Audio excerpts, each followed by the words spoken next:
Alright, yeah. Here it is. We're back here at Cook's place.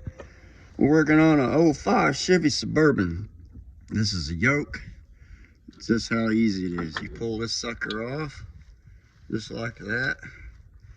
You gotta make sure you get one that's got a seal on the back side. Yeah, we already pulled that seal off. Make this just a little bit shorter. You put your new one back on, just like so. Give her a little love tap with your hand. Yeah, I don't recommend that, but yeah, hands make great hammers. That's right, man. Then you take the little washer and the nut that they give you in your little box when you get it, and you put an impact to it and torque her down, and you're back in business, ready to hit the road after you put your drive shaft on. All right, that's it. Y'all like, subscribe, and we'll see you again on the next one. Y'all have a nice day.